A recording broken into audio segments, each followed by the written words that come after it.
Hello student, I am विकास कुमार और आज मैं स्टील स्ट्रक्चर का 13 लेक्चर लेके आऊँ के लिए। ठीक है, जिसमें हम क्या कवर करेंगे, वेल्डेड कनेक्शन कवर करेंगे। ठीक है, तो सबसे पहले पता होना चाहिए कि हमें वेल्ड होता क्या है। ठीक है, वेल्ड क्या होता है, इलेक्ट्रिक आर्क और एसिटिलीन। ठीक है, फ्लेम से जनरेट होता है। ठीक है, with electric road, with metal road बोल दो या वेल्ड रोड बोल दो, विद वेल्ड रोड। देखो क्या होता है, जैसे मेरे पास क्या एक प्लेट ही होगी, ठीक है, दूसरी प्लेट ही होगी। इन दोनों प्लेट को मुझे क्या जोड़ना वेल्ड से जोड़ना। तो मेरे पास क्या होता है कि आग होती है। ठीक है, एक क्या होती है एसिटिलीन फ्लेम होती है और एक क्या होती है कि एक लोहे की रोड होती है। लोहे की क्या बोल दो, वेल्ड रोड बोल देते हैं। ठीक है, वेल्ड रोड क्या होती है, उस आग से क्या होती है, पिघल जाती है यहाँ पर। ये क्या होता है कि जो वेल्ड रोड का जो मटेरियल कहाँ पे जमा हो जाता है, यहाँ पे जमा हो जाता है। ठीक है, तो जो यहाँ पे जमा हुआ पदार्थ होता है उसे क्या बोलते हैं, वेल्ड बोलते हैं। ठीक है, तो प्लेट को ज्वाइन करने के आधार पर वेल्ड को 3 भागों में बांटा गया है। नंबर 1 क्या होता है, बट वेल्ड। ठीक है, नंबर 1 क्या होगा, बट वेल्ड। दूसरा कौन सा हो गया, फिलेट वेल्ड। ठीक है, तीसरा कौन सा हो गया भाई, स्लॉट वेल्ड और प्लग वेल्ड। और भी और होते हैं। ठीक है, जैसे सीम वेल्ड हो गया और इंटरमीडिएट वेल्ड हो गया। ठीक है, ये भी कुछ टाइप के होते हैं। ठीक है, बताऊंगा इनका भी बारी बारी से क्या करूँगा, डिस्कस करेंगे इनको। ठीक है, तो सबसे पहले हम क्या डिस्कस करेंगे, बट वेल्ड। क्या डिस्कस करेंगे, बट वेल्ड को डिस्कस करेंगे। ठीक है, तो पहला पॉइंट देख लो कि बट वेल्ड को भाई ग्रूव वेल्ड भी कहा जाता है, ग्रूव वेल्ड। ठीक है, GROOVE, ग्रूव वेल्ड भी इसको कहा जाता है। ठीक है, इसको क्या कहता है, ग्रूव वेल्ड भी कहा जाता है। ठीक है, तो बट वेल्ड के डिफरेंट टाइप्स होते हैं। बट वेल्ड के डिफरेंट टाइप्स होते हैं, जैसे सिंगल स्क्वायर बट वेल्ड हो गया। सिंगल स्क्वायर मतलब जैसे मेरे पास क्या, बट जॉइंट मतलब एक प्लेट ये, ठीक है, दूसरी प्लेट ये। जब दो प्लेट को क्या करता हूँ, फेस टू फेस क्या करता हूँ, ज्वाइन करता हूँ। ठीक है, जब प्लेट को क्या करता हूँ, फेस टू फेस ज्वाइन करता हूँ, तो इन्हें क्या कहते हैं, बट कनेक्शन कह दिया। ठीक है, और बट कनेक्शन के लिए वेल्ड यूज किया तो उसे क्या कह दिया, बट वेल्ड बोल दिया। ठीक है, अब देखो सिंगल स्क्वायर मतलब जब प्लेट की एक सरफेस क्या होती है, स्क्वायर होती है, जबकि दूसरी स्क्वायर ना हो, किसी एंगल पर या किसी शेप में हो। ठीक है, तो इसे क्या कह दिया, सिंगल स्क्वायर बट वेल्ड बोल दिया।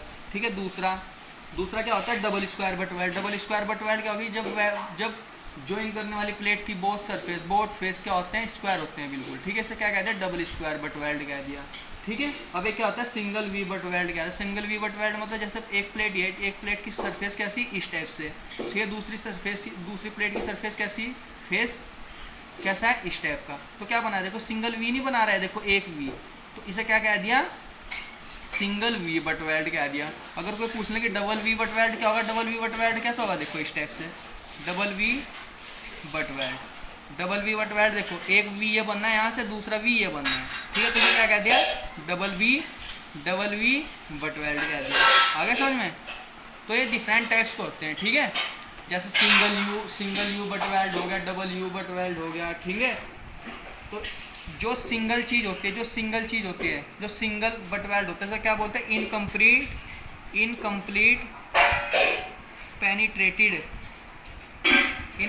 पेनिट्रेटेड वेल्ड बोलते हैं। लेकिन जो डबल बट वेल्ड होते हैं उन्हें क्या बोलते हैं, कंप्लीट पेनिट्रेटेड वेल्ड बोलते हैं। ठीक है, और भाई एक क्वेश्चन तुम्हारे ये पेपर में ये पूछा जा रहा है कि जो बट वेल्ड होता है कौन से फोर्स के लिए क्रिटिकल होता है। अब देखो मैंने एक प्लेट ये ज्वाइन कर रखी, दूसरी प्लेट ये, इन दोनों ज्वाइन कर रखा। जब मैं इस पर टेंशन फोर्स लगाऊंगा तभी तो ये प्लेट एक दूसरे से क्या हो जाएगी, अलग अलग हो जाएगी। तो हम क्या कह सकते हैं कि जो बट वेल्ड होता है टेंशन फोर्स के लिए क्या होता है, क्रिटिकल होता है। किसके लिए, टेंशन फोर्स के लिए क्या होता है, क्रिटिकल होता है। ठीक है, आगे भाई समझ में आता है। अगर भाई कोई पूछने लगी कि बताओ भाई बट वेल्ड का जो साइज होता है वो किससे डिफाइन करते हैं, तो ध्यान रखना, बट वेल्ड के साइज को इफेक्टिव थ्रोट थिकनेस से डिफाइन करते हैं भाई। इफेक्टिव थ्रोट थिकनेस से डिसाइड करते हैं। ठीक है, वो बताऊंगा मैं आपको। ठीक है, जैसे यहाँ पे क्या था, इनकम्प्लीट पेनिट्रेशन था, इनकम्प्लीट पेनिट्रेटेड वेल्ड था, तो उस केस में जो इफेक्टिव थ्रोट थिकनेस होगी वो कितनी होगी, 5/8 into thickness of the thinner plate. ये क्या होते हैं, थिकनेस ऑफ थिनर प्लेट। जबकि कंप्लीट पेनिट्रेशन वेल्ड के लिए जो इफेक्टिव थ्रोट थिकनेस क्या होते हैं, thickness of the thinner plate के बराबर ही होती है। ठीक है भाई, आगे समझ में आप, चलो बहुत बढ़िया जी, यहाँ तक आपकी समझ में आ गया। अगर कोई पूछने लगे कि बताओ भाई, कोई पूछने लगे कि बट वेल्ड का जो मिनिमम लेंथ होती है, बट वेल्ड की जो minimum length of butt weld वो कितनी होती है, 4 × S, जहाँ पे S क्या होता है, वेल्ड का साइज होता है। ठीक है, ये क्या होता है, बट क्या होता है, वेल्ड का क्या होता है, साइज होता है। ठीक है, कोई पूछ ले कि इंटरमीडिएट बट वेल्ड क्या हो गया, इंटरमीडिएट। अब देख लो इंटरमीडिएट बट वेल्ड। ठीक है, जैसे मेरे पास क्या एक प्लेट ये होगी, ठीक है, दूसरी प्लेट ये हो गई। जो यहाँ पे क्या होता है, ये होता है बट वेल्ड हो गया, लेकिन जो इन दोनों के बीच में जो वेल्ड करते हैं, जो इन दोनों के बीच में जो वेल्ड करते हैं क्या होता है, इसने क्या बोलते हैं, इंटरमीडिएट बट वेल्ड बोलते हैं। अब ध्यान रखना भाई, इंटरमीडिएट बट वेल्ड के जो बीच की दूरी होती है वो कितनी होनी चाहिए भाई, किससे किससे ज़्यादा नहीं होनी चाहिए भाई, 16 into thickness of the thinner plate से ज़्यादा नहीं होनी चाहिए भाई। ठीक है, इंटरमीडिएट बट वेल्ड के बीच की दूरी। ठीक है, ये चीज़ आपको याद रखनी है। ठीक है, नेक्स्ट टॉपिक कौन सा होगा भाई हमारा, ये तो पहला टाइप का होगा। ठीक है, दूसरा कौन सा था, फिलेट वेल्ड। दूसरा कौन सा था, फिलेट वेल्ड। दूसरा कौन सा था, फिलेट वेल्ड। फिलेट वेल्ड क्या होता है कि मैंने बताया था आपको कि प्लेट को ज्वाइन करने के आधार पर क्या करते हैं, क्या कर रहे हैं हम, वेल्ड का क्लासिफिकेशन कर रहे हैं। ठीक है, अब देखो एक प्लेट ये थी भाई मेरे पास, ठीक है, एक प्लेट ये थी। ठीक है, दूसरी प्लेट कौन सी थी, ये वाली थी। जब मैं एक प्लेट को दूसरी प्लेट के साथ किसी एंगल पे ज्वाइन करूँगा, किसी थीटा डिग्री के एंगल पे ज्वाइन करूँगा, तब उस केस में मैं किसका यूज करूँगा, फिलेट वेल्ड का यूज करूँगा। ठीक है, अब देखो एक प्लेट ये होगी, दूसरी प्लेट ये हो गई। अब देखो मैं ज्वाइन करूँगा तो वेल्ड यहीं पे तो करूँगा, यहीं पे करूँगा। देखो इस प्लेट पे जब यहाँ वेल्ड करूँगा तो क्या कहेंगे, फ्यूजन फेस क्या कहेंगे, ये क्या हो गया, फ्यूजन फेस हो गया। क्या हो गया, पहली प्लेट के लिए फ्यूजन फेस हो गया, दूसरी प्लेट के लिए क्या हो गया, फ्यूजन फेस हो गया। ठीक है, इन दोनों को क्या करते हैं, बट वेल्ड से क्या करते हैं, जोड़ दिया। अब जो ये वाली डिस्टेंस होती है, वाली डिस्टेंस होती है, इसे क्या बोलते हैं, लैग डिस्टेंस। क्या बोलते हैं इसको, लैग डिस्टेंस। माना पहली लैग डिस्टेंस ये रही, दूसरी लैग डिस्टेंस ये रही। तो कोई पूछ ले कि बताओ फिलेट वेल्ड का जो साइज है किसके द्वारा डिसाइड किया जाता है, तो ध्यान रखना minimum of the lag distance. जो फिलेट वेल्ड का साइज किसके द्वारा डिसाइड किया जाता है, minimum of lag distance. Minimum of lag distance है। और देखो ये वाली जो दूरी होती है, एक प्लेट ये रही, दूसरी प्लेट ये रही, तो ये वाली दूरी होती है, ये वाली, इसे क्या बोलते हैं, इफेक्टिव थ्रोट थिकनेस। ठीक है, इफेक्टिव थ्रोट थिकनेस ध्यान रखना भाई, इफेक्टिव थ्रोट थिकनेस क्या होती है, सबसे मतलब बेकार वो होती है। ठीक है, बेकार मतलब मिनिमम स्ट्रेंथ वाली थिकनेस होती है। ठीक है, मिनिमम स्ट्रेंथ वाला पार्ट होता है। ठीक है, किसी वेल्ड का मिनिमम स्ट्रेंथ वाला पार्ट ही क्या होता है, थ्रोट थिकनेस होती है। ये चीज़ आपको याद रखनी है। ठीक है, बहुत इंपॉर्टेंट चीज़ है। ठीक है, आगे समझ में। अब देखो भाई IS इंडियन स्टैंडर्ड 800/2007 के अकॉर्डिंग जो वेल्ड का जो मिनिमम साइज लेते हैं वो कितना लेते हैं, 3 mm लेते हैं। इस 3 mm को क्यों रखते हैं, वो इसलिए रखते हैं जिससे कि हम प्लेट पर लोड लगाएंगे, तो लोड लगाने के कारण उसमें जो क्रैकिंग है, वो क्रैकिंग को क्या किया जा सके, अवॉइड किया जा सके। ठीक है, क्रैकिंग को क्या किया जा सके, अवॉइड किया जा सके। ठीक है, अब देखो ये किसी वेल्ड का जो मिनिमम साइज होता है ना, किसी वेल्ड का जो मिनिमम साइज होता है वो किस पे डिफाइन करता है, वो किसके द्वारा डिसाइड किया जाता है, जो किसी वेल्ड का मिनिमम साइज होता है वो दो प्लेट में जो थिकर प्लेट होगी, जो थिकर थिकनेस, जो ज़्यादा थिकनेस वाली प्लेट होगी, उसके आधार पर क्या करते हैं, डिसाइड करते हैं। ठीक है, किसी वेल्ड के मिनिमम साइज को। अब देखो एक टेबल होती है, जब वेल्ड का साइज नहीं, वेल्ड का नहीं, जब किसी प्लेट की थिकनेस 10 mm से क्या होगी, छोटी होगी, तब उस केस में वेल्ड का मिनिमम साइज कितना लिया जाएगा, 3 mm लिया जाएगा। जब थिकनेस किससे ज़्यादा होगी, 10 mm से ज़्यादा होगी या बराबर होगी, या और 20 mm से क्या होगी, कम होगी, तो इसके केस में कितना लिया जाएगा, 5 mm लिया जाएगा। जब थिकनेस 20 से ज़्यादा और 20 के बराबर होगी तथा 32 से छोटी होगी, तो इस केस में कितना लिया जाएगा, 6 mm लिया जाएगा। ठीक है, जब थिकनेस 32 mm से बड़ी या उसके बराबर तथा 50 mm से छोटी, तो उस केस में कितना लिया जाएगा, 8 mm लिया जाएगा। ये ध्यान रखना, जो मिनिमम साइज होता है वेल्ड इसके द्वारा डिसाइड किया जाता है thickness of the thicker plate के आधार पर ही हम किसी वेल्ड के मिनिमम साइज को क्या करते हैं, डिफाइन करते हैं। ठीक है, ये चीज़ आपको याद रखनी है। अब देखो एक चीज़ याद रख लो, जो इफेक्टिव जो थ्रोट थिकनेस है ना, इफेक्टिव थ्रोट थिकनेस होती है ना, वो किसके IS 800/2007 के अकॉर्डिंग कितनी होती है, इफेक्टिव थ्रोट थिकनेस 0 मतलब के इंटू साइज ऑफ वेल्ड। जहाँ पे क्या होता है, के किस पे डिपेंड करता है, प्लेट के ज्वाइन करने के तरीके पे डिपेंड करता है कि प्लेट को मैंने कितने डिग्री के एंगल पर ज्वाइन कर रखा है। ठीक है, अब देखो यहाँ पे लिख लो एंगल, और यहाँ पे क्या हो गया, के।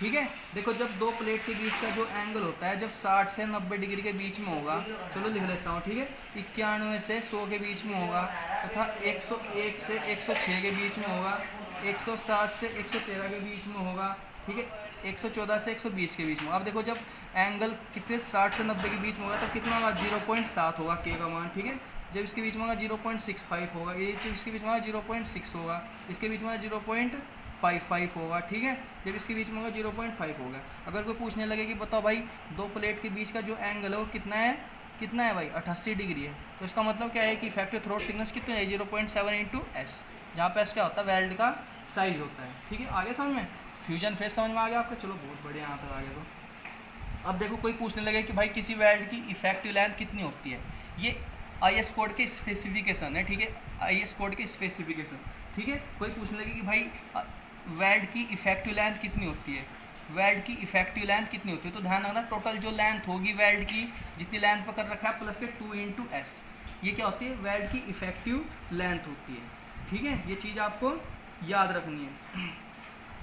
नहीं, हाँ, वेल्ड की जो टोटल लेंथ होगी ना, वेल्ड की जो लेंथ होगी वो किसके बराबर होगी, टोटल लेंथ बराबर इफेक्टिव लेंथ प्लस के 2s। कोई पूछने लगे इफेक्टिव लेंथ कितनी होगी, तो टोटल लेंथ में से क्या घटा देंगे 2s घटा देंगे भाई, ये होगी इफेक्टिव लेंथ आपकी, ठीक है। आगे समझ में, चलो भाई यहाँ तक समझ में आ गया तो बहुत बढ़िया है। अब देखते हैं भाई हम क्या करेंगे, स्लॉट वेल्ड और फिलेट वेल्ड को देखेंगे, ठीक है। स्लॉट वेल्ड और फिलेट वेल्ड होता क्या है।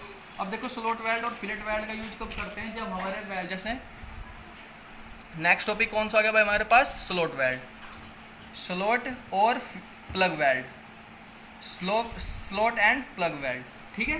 स्लॉट, हाँ एक चीज़ ये रह गया भाई फिलेट वेल्ड में, एक चीज़ क्या रह गई कि कोई पूछने लगे बताओ फिलेट वेल्ड के मतलब कौन से फोर्स के लिए क्या होगा क्रिटिकल होगा, तो ध्यान रखना शियर, फिलेट वेल्ड शियर के लिए क्रिटिकल होगा, ये चीज़ याद रखनी भाई। फिलेट वेल्ड के केस में भूल गया था मैं बताने आपको, ठीक है। जो फिलेट वेल्ड होगा ना, फिलेट वेल्ड होगा शेयर के लिए क्या होगा क्रिटिकल होगा, ठीक है, ध्यान रखना है, ठीक है। स्लॉट और, अब देख नेक्स्ट टॉपिक कौन सा है, slot and plug weld. Slot and plug weld में क्या होता है, देखो यहाँ स्लॉट, जैसे एक प्लेट ही होगी, ठीक है, दूसरी प्लेट है, मुझे एक प्लेट को दूसरी प्लेट के ऊपर क्या करना, ज्वाइन करना, तो भाई मेरे पास सफिशिएंट लेंथ नहीं है भाई वेल्ड करने के लिए इन प्लेट पर, तो मैं क्या करूँगा कि इस प्लेट पर क्या कर दूँगा, होल कर दूँगा ऊपर, इस प्लेट पर क्या कर दिया, होल कर दिया भाई मैंने। फिर जैसे देखो ये क्या हो गई, नीचे वाली प्लेट हो गई, ठीक है, ये क्या होगी, नीचे वाली प्लेट हो गई। ये देखो प्लान बना रहा हूँ मैं, देखो इसका टॉप व्यू कैसे बना रहा हूँ, ये क्या होती है नीचे वाली प्लेट हो गई, ठीक है। ये क्या हो गई, ये ऊपर वाली प्लेट हुई है, क्या आगे नीचे वाली प्लेट होगी, तो मैं क्या करूँगा जब वेल्ड को बिल्कुल क्या करूँगा, इसकी परिधि पर क्या करूँगा, वेल्ड कर दूंगा। जब इसकी परिधि पर क्या कर दूँगा, वेल्ड कर दूंगा, ठीक है। तो इस प्रकार के वेल्ड को क्या करेंगे, स्लॉट वेल्ड बोलेंगे। लेकिन प्लग वेल्ड क्या होता है, प्लग वेल्ड क्या होता है कि इस होल को पूरा वेल्ड से भर दूंगा, इस होल को किससे भर दूंगा, पूरा वेल्ड से भर दूंगा, ठीक है। तो इस प्रकार के वेल्ड को क्या कहेंगे भाई, प्लग वेल्ड बोलेंगे। अगर कोई पूछने लगे भाई प्लग वेल्ड का जो साइन होता है वो कैसा होता है, प्लग वेल्ड का साइन ध्यान रखना भाई इस टाइप का होता है ये, ठीक है। प्लग वेल्ड का साइज किस टाइप का होता है, इस टाइप का होता है, ठीक है। ये चीज़ आपको याद रखनी है। आ गया भाई समझ में, चलो भाई बहुत बढ़िया, जब यहाँ तक आपकी समझ में आ गया तो ठीक है। अब देखो एक चीज़ और देख लो इसमें, हाँ ये सच, चलो ये सब कुछ कवर हो गया, ठीक है आपका। अब देखो एक चीज़ यार उसमें रह गई यार आपकी थोड़ी फिलेट वेल्ड में, एक स्पेसिफिकेशन बताना था मैंने, माना क्या है कि मेरे पास एक प्लेट ये हो गई, ठीक है, एक प्लेट ही हो गई, ठीक है। दूसरी प्लेट क्या हो गई, ये हो गई दूसरी प्लेट, ठीक है। इन्हें ज्वाइन कर दिया, क्या हो गया, वेल्ड हो गया। इस पार्ट को क्या बोलते हैं, टो बोलते हैं, क्या बोलते हैं इसको, टो। इसको भी क्या बोलेंगे, टो बोलेंगे, ठीक है। ये बता दें मैंने क्या होता है, लैग होती थी, ये भी क्या होता है, लैग होता था। ये वाली डिस्टेंस क्या होती थी, थ्रोट थिकनेस के बराबर होती थी। इसको क्या बोलते हैं, इसको क्या बोलते हैं, रूट बोलते हैं, क्या बोलते हैं उसको, रूट, ठीक है। आगे समझ में, चलो बहुत बढ़िया, ओके गाइज, थैंक यू। और जो रिमेनिंग पार्ट रहेगा उसे हम नेक्स्ट लेक्चर में हम कवर करेंगे, ठीक है।